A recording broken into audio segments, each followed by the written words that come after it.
Insiden salah vaksin menyebabkan radang otak bagi bayi. Faktanya pendengar, klaim insiden salah vaksin menyebabkan radang otak pada bayi ini adalah tidak benar ataupun hoax. Dilansir dari laman Komdiji, Dinas Kesehatan Kota Bekasi menegaskan bahwa kondisi radang otak yang dialami bayi tersebut tidak berkaitan dengan vaksin yang diberikan. Secara medis, vaksin DPT tidak menyebabkan radang selaput otak ataupun meningitis atau radang otak ensefalitis. Ketua Satgas Imunisasi Ikatan Dokter Anak Indonesia, Profesor Dr. Hartono Gunardi SPA, menegaskan vaksin DPT merupakan vaksin yang tidak mengandung kuman hidup sehingga secara ilmiah tidak menyebabkan radang selaput otak atau meningitis. Pastikan kebenaran berita dan informasi Anda dicek fakta. Pro 1 RRI.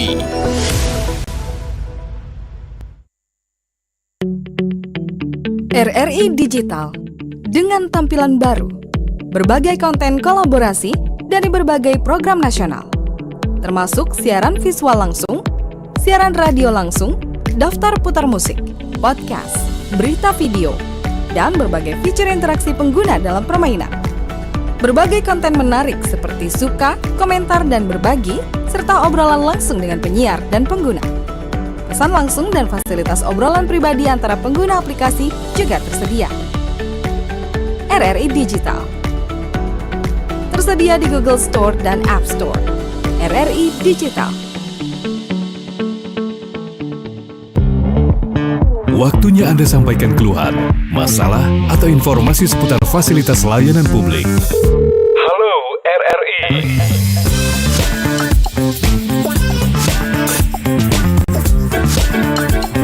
Halo RRI. 92,4 FM Pro 1 RRI Palembang, kanal informasi dan inspirasi. Pendengar, kembali kami hadirkan program Halo RRI yang hadir setiap hari Senin, Rabu, dan Jumat pukul 9 hingga 10 waktu Indonesia Barat. Ini adalah ruang interaktif bagi Anda untuk menyampaikan berbagai aspirasi dan juga keluhan. Jadi silakan Anda sampaikan permasalahan yang saat ini sedang Anda alami, baik yang berkaitan dengan pelayanan publik seperti administrasi kependudukan, layanan kesehatan ataupun infrastruktur, atau mungkin persoalan PDAM yang airnya tidak mengalir, listrik yang padam, jalan rusak, hingga persoalan sosial lainnya di lingkungan sekitar Anda. Kami siap menampung dan meneruskan laporan Anda kepada pihak terkait agar dapat segera ditindaklanjuti. Anda dapat menghubungi kami pendengar melalui telepon di 0711 369977 atau di pesan WhatsApp di 0821 7927 9090 serta melalui aplikasi RRI Digital. Dan selagi kita menunggu pendengar yang bergabung pada hari ini untuk menyampaikan berbagai keluhan, kami memiliki informasi dari pemerintah Provinsi Sumatera Selatan bersama Pertamina Patra Niaga Regional Sumatera Bagian Selatan yang mengambil langkah tegas untuk mengatasi kemacetan panjang akibat antrian kendaraan pengincar biosolar. Dalam inspeksi mendadak ataupun sidak yang digelar di sejumlah titik krusial Kota Palembang, Banyuasin, Ogan Ilir hingga wilayah Kayu Agung di Ogan Komering Ilir ditemukan bahwa akar masalah bukan terletak pada kelangkaan pasokan, melainkan pola operasional dan kepanikan masyarakat ataupun panic buying. Sidak gabungan yang melibatkan instansi terkait dan aparat penegak hukum dari Polrestabes Palembang ini pendengar menyasar jalur-jalur urat nadi seperti kawasan Nurdin Panji, Citra Grand City hingga SPBU Musi 2. Langkah ini diambil untuk memastikan implementasi program subsidi tepat dan menjaga kelancaran aktivitas ekonomi masyarakat. Gubernur Sumatera Selatan Herman Deru menginstruksikan seluruh SPBU yang berada di jalur keluar masuk kota untuk segera mengubah jam operasionalnya demi mengurai antrian panjang yang kerap mengganggu lalu lintas. Dalam sidak tersebut, Gubernur akan menguji langsung kecepatan pelayanan petugas menggunakan stopwatch. Pengisian 137 liter solar tercatat memakan waktu sekitar 8 menit. Durasi ini pendengar dinilai masih bisa dipercepat melalui penyesuaian posisi nozzle. Herman Deru pun meminta masyarakat untuk tidak lagi melakukan antrean berlebihan secara destruktif. Langkah ini taktis ini didukung penuh oleh Pertamina Patra Niaga.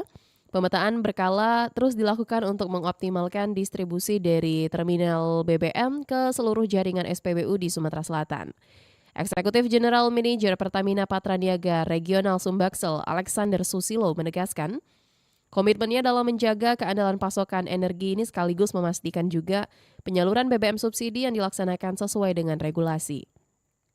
Selain di ibu kota provinsi, pembenahan juga memperlihatkan hasil positif di wilayah penyangga seperti Sekretaris Daerah Kabupaten Oki Asmarwijaya mengungkapkan bahwa optimalisasi alokasi penyaluran di 13 SPBU wilayah Kabupaten Oki telah berhasil mengurai kepadatan kendaraan dalam beberapa hari terakhir. Untuk mempersempit ruang gerak oknum spekulan, pemerintah, Pertamina, dan kepolisian kini memperketat juga pengawasan digital berbasis barcode. Mekanisme verifikasi bagi konsumen ini diperketat di lapangan guna memberantas praktik lansir atau pengisian berulang demi keuntungan pribadi. Masyarakat pendengar juga diimbau untuk menggunakan BBM yang sesuai dengan spesifikasi kendaraan mereka. Dari informasi mengenai Pertamina tadi pendengar, kita beralih ke informasi selanjutnya, yaitu 5 daerah di Sumatera Selatan yang masuk zona merah Karhutla.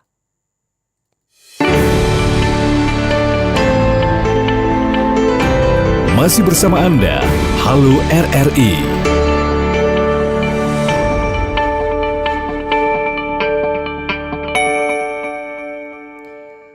Badan Penanggulangan Bencana Daerah Sumatera Selatan menetapkan 5 kabupaten kota masuk ke zona merah kebakaran hutan dan lahan sepanjang 2026. Kelima daerah tersebut pendengar mencatat lebih dari 30 kejadian karhutla hingga pertengahan Juli.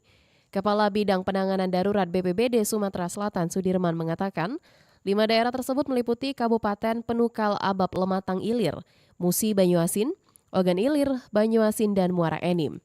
Penetapan status didasarkan pada tingginya jumlah kejadian karhutla yang tercatat sepanjang tahun ini. Sudirman menjelaskan, Kabupaten Penukal Abab Lematang Ilir menjadi daerah dengan jumlah kejadian karhutla tertinggi di Sumatera Selatan. Wilayah tersebut mencatat 57 kejadian sepanjang 2026. BPBD Sumatera Selatan juga mengelompokkan 4 daerah ke dalam zona oranye karena mencatat 15 hingga 30 kejadian karhutla. Wilayah tersebut meliputi Oku sebanyak 19 kejadian, Kota Palembang 18 kejadian, serta Oki dan Muratara masing-masing 17 kejadian. Sementara itu, zona kuning mencakup daerah dengan 1 hingga 15 kejadian karhutla sepanjang tahun ini. Musirawas dan Prabu Muli masing-masing mencatat ke-8 kejadian, disusul Oku Timur 7 kejadian dan Lahat 5 kejadian. Lubuk Linggau mencatat 2 kejadian, sedangkan Oku Selatan mengalami 1 kejadian karhutla. BPBD Sumatera Selatan mencatat sebanyak 320 kejadian karhutla terjadi di berbagai wilayah sejak Rabu 1 Januari 2026 hingga Sabtu 11 Juli 2026.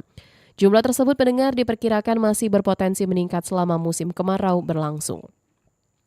Untuk informasi selengkapnya dapat Anda akses melalui website resmi kami di rri.go.id dan Anda juga bisa dengarkan kami melalui RRI Digital yang dapat diunduh melalui Play Store maupun App Store.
Masih bersama Anda, Halo RRI.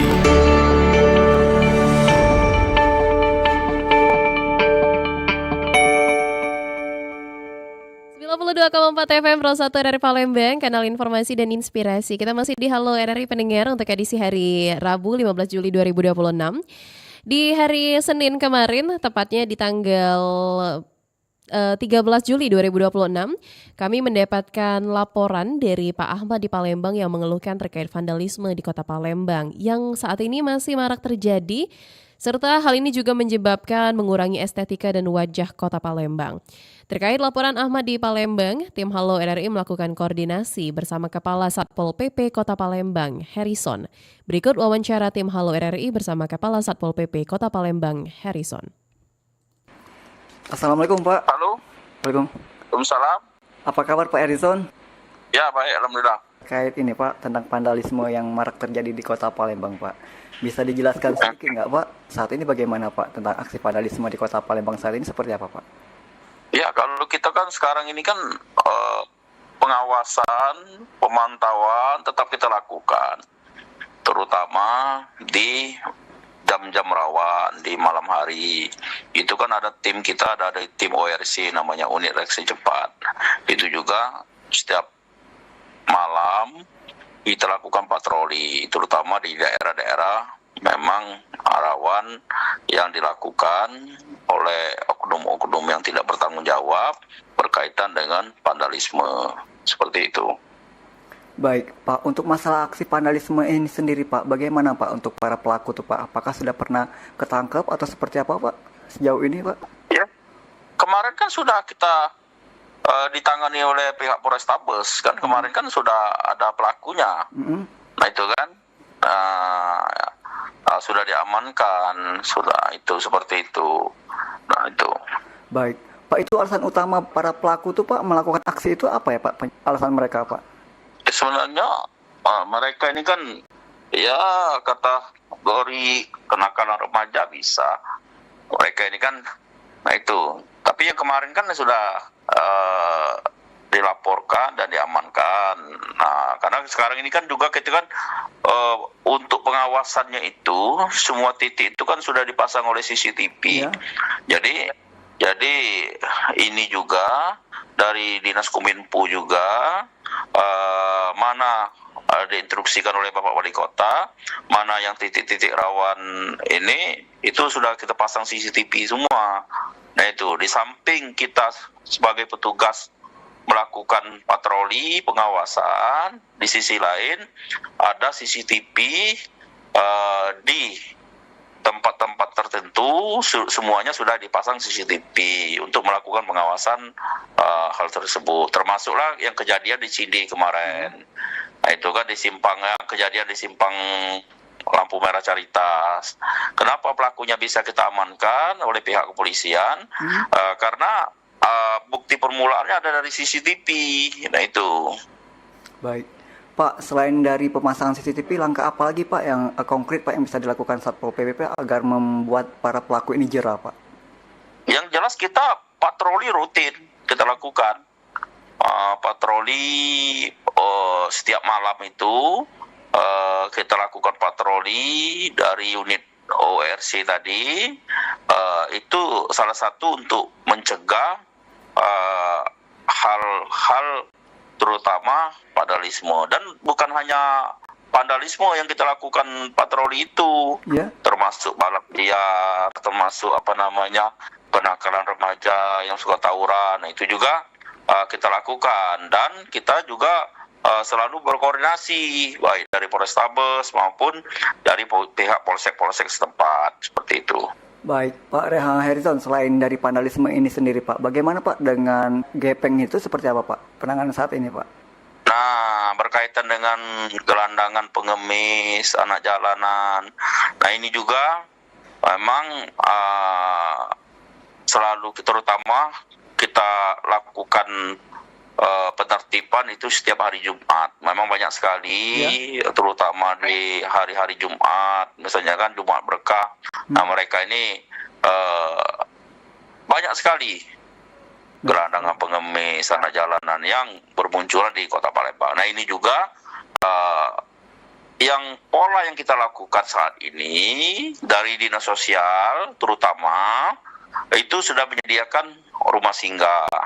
Nah ini juga apabila kita temukan, kita amankan mereka ini, makanya kita tampung di rumah singgah.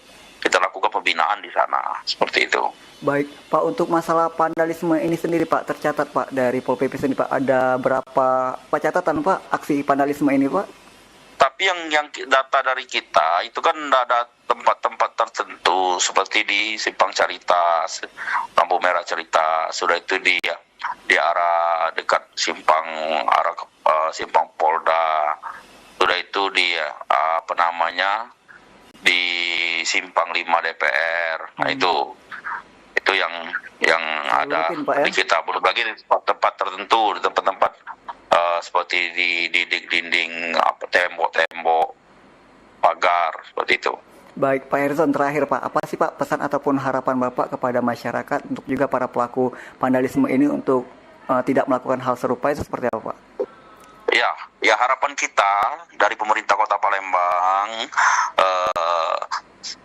berkaitan dengan visi misi Bapak Wali Kota Palembang, berkaitan dengan Palembang Berdaya, Palembang Sejahtera, dengan 5 program, berkaitan dengan Palembang Cerdas, Palembang Pintar, Palembang Belaga, Palembang Gercep, Palembang Peduli. Berkaitan dengan vandalisme ini, bagaimana Bapak Wali Kota, Wakil Wali Kota Palembang untuk berkaitan dengan wajah kota. Nah, berkaitan dengan wajah kota ini, bagaimana untuk mempercantik Kota Palembang ini. Nah ini, nah, contoh seperti kemarin kita lakukan berkaitan dengan mural. Nah, kita adukan lomba mural. Nah, itu kan. Nah, ini kan salah satunya untuk mempercantik berkaitan dengan program visi misi dari Bapak Wali Kota Palembang dengan program Palembang Belaga. Itu salah satunya itu. Nah, harapan kita dengan kita jaga sama-sama Kota Palembang ini, pemerintah tidak bisa bekerja sendiri tanpa dukungan, dorongan dari masyarakat. Nah, itu kan, seperti itu. Jadi tidak akan berjalan program pemerintah itu tanpa dukungan dari masyarakat. Seperti itu. Pemerintah sudah memfasilitasi, mempercantik, tapi ada oknum-oknum masyarakat yang merusak itu. Nah ini makanya harapan kita mohon dukungan sepenuhnya dari masyarakat. Seperti itu. Kalau untuk melapor, Pak, ke Satpol PP? Ya, kita ada laporan kita 24 jam, Pak. Kontaknya, kita Pak? juga ada kontaknya 0818. Ntar saya ini kan. Oke, siap, saya lupa. Siap, Pak. Berkaitan dengan apa namanya? Laporan bisa 24 jam malah kita. Itu untuk melaporkan, Pak, ya? Untuk laporan. Iya. Misalnya ada kejadian, ada apa, bisa melaporkan ke kita. Nah itu, dengan kontak kita 0818621234. Ini 24 jam. 24 jam, Pak. Silakan. Iya, apapun yang berkaitan dengan tugas pokok dan fungsi Satpol PP bisa melapor di sini. Terkait juga bisa melalui telepon, bisa melalui WA. Ya, gimana, Pak? Parkir liar juga bisa, Pak, ya? Iya, seluruh kaitan dengan tugas pokok dan fungsi Satpol PP bisa. Baik. Ya, jadi silakan masyarakat kalau ingin melapor, kita siap melayani di 0818621234. Itu. Baik. 24 jam kita layani. Baik, Pak Harrison, terima kasih atas waktunya dan juga informasinya kepada pendengar RRI. Selamat melanjutkan aktivitas. Salam sehat selalu. Assalamualaikum warahmatullahi wabarakatuh. Waalaikumsalam warahmatullahi wabarakatuh.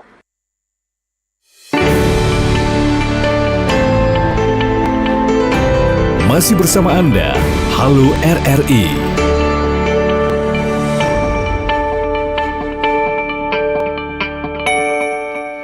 92,4 FM Pro 1 RRI Palembang, kanal informasi dan inspirasi. Baru saja kita dengarkan bersama pendengar wawancara tim Halo RRI bersama Kepala Satpol PP Kota Palembang Harrison yang menanggapi salah satu aduan dari pendengar terkait vandalisme.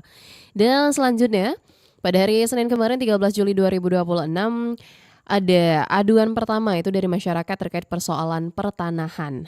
Ini kami menerima pertanyaan dari warga di Banyuasin yang mempertanyakan mengenai status kepemilikan tanah. Dan saat ini kita sudah terhubung juga melalui sambungan virtual bersama Bapak Adrian Agustiansyah SH MHUM selaku Kepala Perwakilan Ombudsman Republik Indonesia untuk Provinsi Sumatera Selatan. Selamat pagi Pak Adrian. Ya, pagi. Gimana kabarnya hari ini Pak Adrian? Alhamdulillah, baik. Baik, alhamdulillah.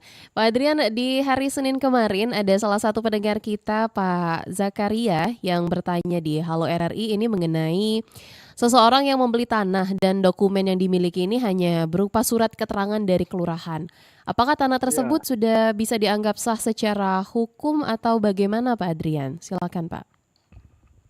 ya, kalau masalah keabsahan surat tanah, orang beli surat tanah, bahkan ada yang cuma pakai kwitansi seperti itu.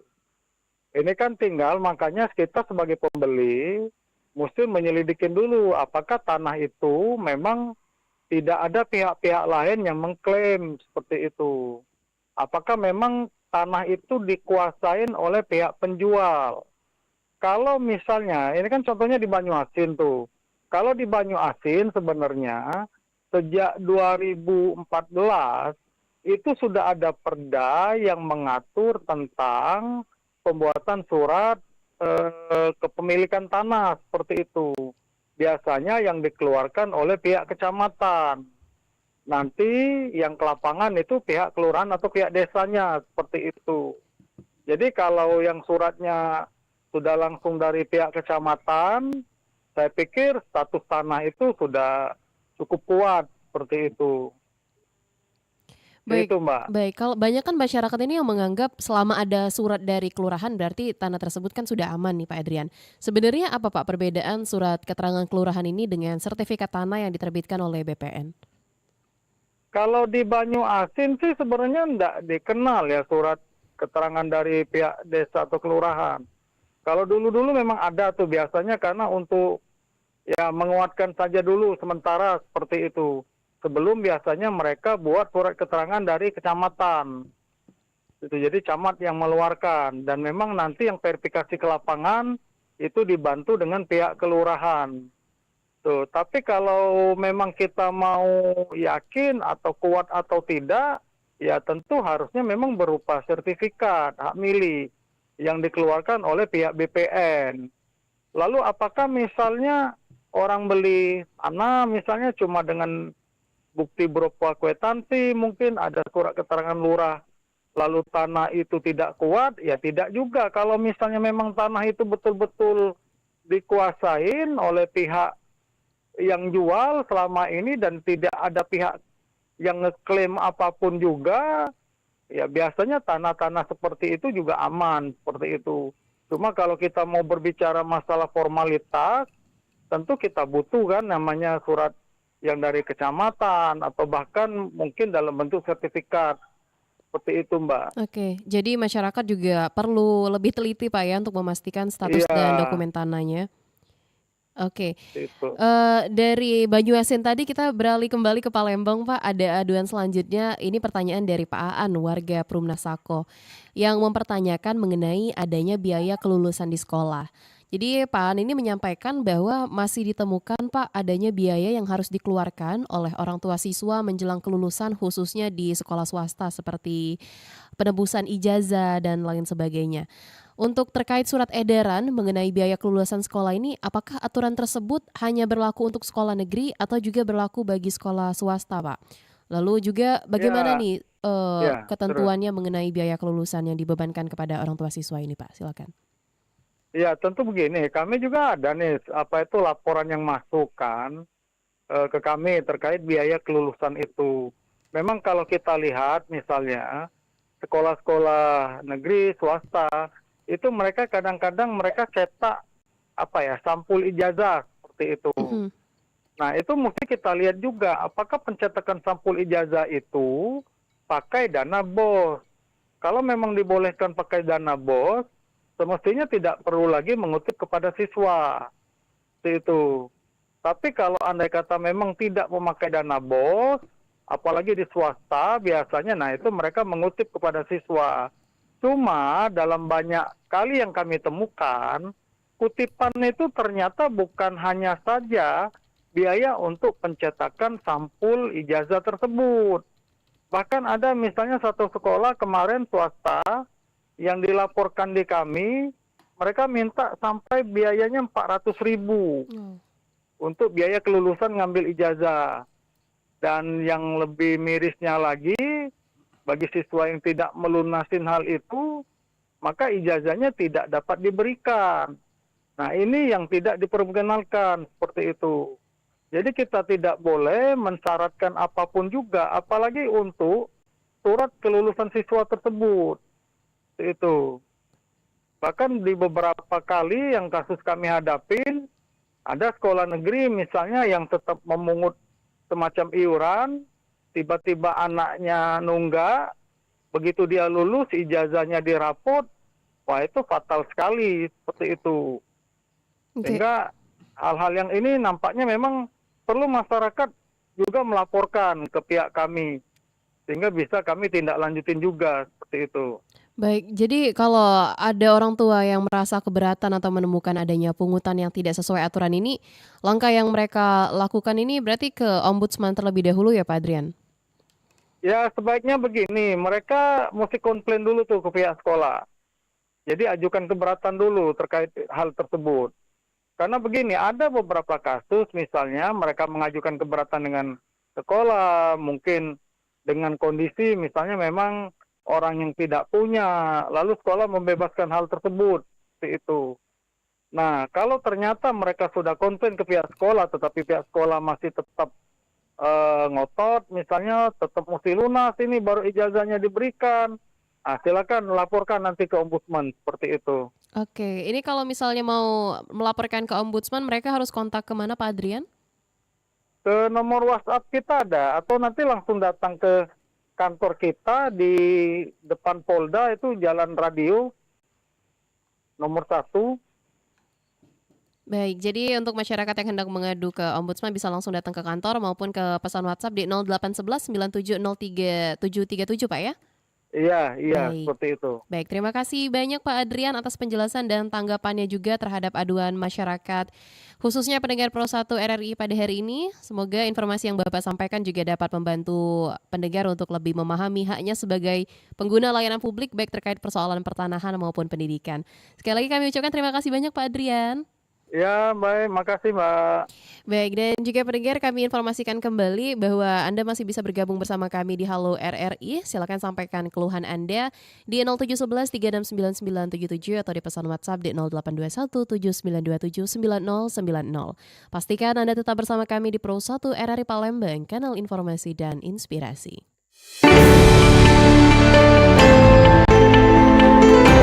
Masih bersama Anda, Halo RRI.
bisa meninggalkan dirinya untuk bersama kamu, walau untuk terus bersama. Karena ada hati yang kan terluka, ku tahu kau tak mau. Sekali lagi maafkanlah, karena aku cinta kau dan dia.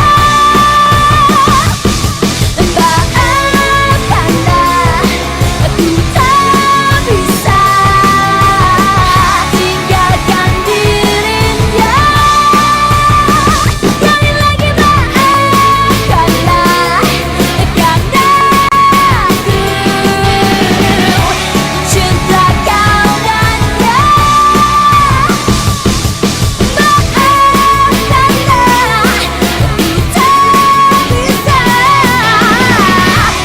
tak bisa tinggalkan dirinya.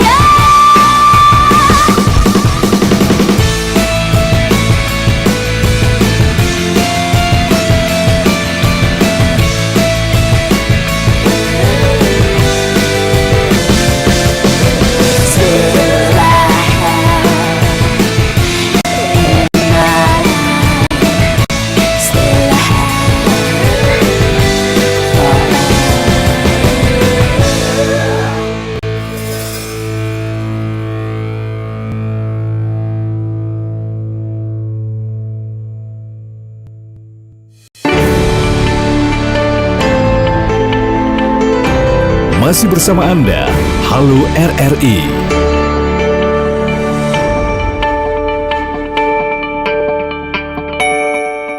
92,4 FM Pro 1 RRI Palembang, kanal informasi dan inspirasi. Pendengar Pro 1 RRI Palembang, kita masih kembali di Halo RRI yang hadir setiap hari Senin, Rabu dan juga Jumat pukul 9 hingga 10 waktu Indonesia Barat. Ini merupakan ruang aspirasi dan juga aduan bagi Anda yang hendak menyampaikan berbagai keluhan terkait dengan pelayanan publik ataupun persoalan PDAM yang airnya tidak mengalir, listrik yang padam, jalan rusak, hingga persoalan sosial lainnya di lingkungan sekitar Anda.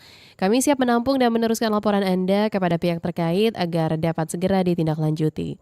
Anda dapat menghubungi kami pendengar melalui telepon di 0711 369977 atau di pesan WhatsApp di 0821 7927 9090 serta melalui aplikasi RRI Digital.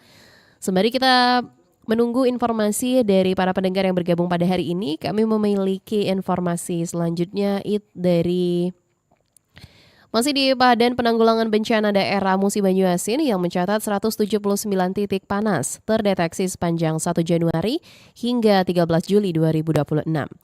Peningkatan tersebut mendorong pemerintah daerah memperkuat kesiapsiagaan menghadapi potensi kebakaran hutan dan lahan.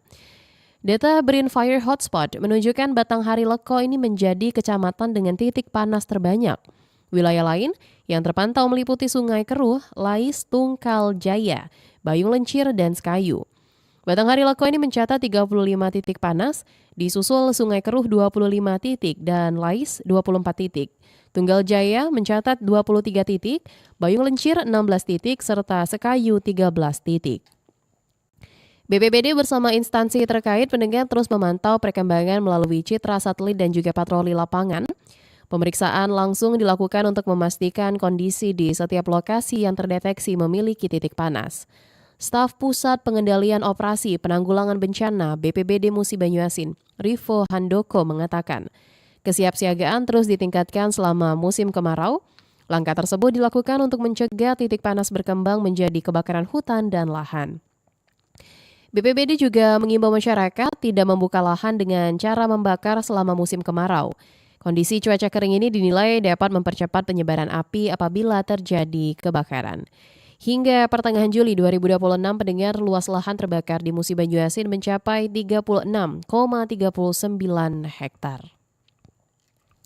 Informasi selanjutnya yaitu dari transportasi speedboat di Sungai Musi yang pada saat ini masih bergantung pada pasokan Pertalite dari pemasok karena belum tersedia juga fasilitas pengisian BBM resmi Pertamina di kawasan dermaga. Kondisi tersebut pendengar menjadi tantangan bagi operasional angkutan sungai yang melayani perjalanan antar daerah. Salah seorang pengemudi speedboat, Mang Jack mengatakan, kebutuhan bahan bakar selama ini dipenuhi melalui pemasok yang rutin mengisi Pertalite di titik keberangkatan. Sistem tersebut membuat seluruh armada tetap dapat beroperasi meski belum tersedia stasiun pengisian resmi. Mang Jack mengaku telah hampir 10 tahun menjadi pengemudi speedboat di Sungai Musi. Selama itu pula, pasokan bahan bakar selalu bergantung pada distribusi dari pihak pemasok. Dalam sekali perjalanan, pendengar, speedboat mampu mengangkut hingga 60 penumpang dengan tarif Rp150.000 per orang. Waktu tempuh sekitar 4 jam menjadikan moda transportasi tersebut tetap diminati oleh masyarakat yang mengutamakan kecepatan perjalanan. Menurut Mang Jack, jumlah penumpang ini biasanya meningkat menjelang Hari Raya Idul Fitri dan awal tahun perkuliahan. Namun, tren penumpang dalam 3 tahun terakhir mengalami penurunan dibandingkan periode sebelumnya. Selain juga berkurangnya jumlah penumpang, kondisi cuaca juga turut mempengaruhi aktivitas pelayaran di Sungai Musi. Kabut tebal, gelombang tinggi, dan faktor ini juga memperlambat perjalanan serta meningkatkan resiko pelayaran. Mang Jack juga mengatakan pendengar armada yang dioperasikan ini merupakan milik pribadi. Jadi ia berharap pasokan bahan bakar tetap terjaga agar pelayanan angkutan ini dapat berlangsung tanpa ada hambatan. Lalu ia juga meminta masyarakat untuk terus melakukan pengerukan aluran Sungai Musi yang mengalami pendangkalan akibat sedimentasi. Menurutnya, kondisi tersebut sering menyebabkan kapal kandas saat melintasi beberapa titik sungai. Dan pendengar, informasi dari speedboat di Sungai Musi tadi sekaligus juga menutup kebersamaan kita dalam program Halo RRI untuk edisi hari Rabu, 15 Juli 2026. Terima kasih untuk Anda yang telah bergabung bersama kami, baik melalui line telepon, pesan WhatsApp maupun live YouTube di Pro 1 RRI Palembang. Dan sekaligus juga menutup kebersamaan kita dalam program Palembang Pagi ini. Saya Alvina Damayanti pamit undur diri dari ruang dengar Anda. Tetap dengarkan kami di Pro 1 RRI Palembang, kanal informasi dan inspirasi.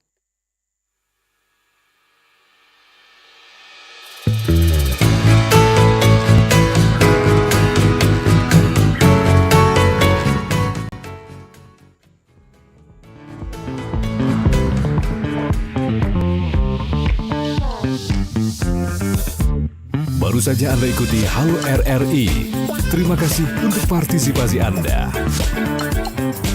Halo RRI.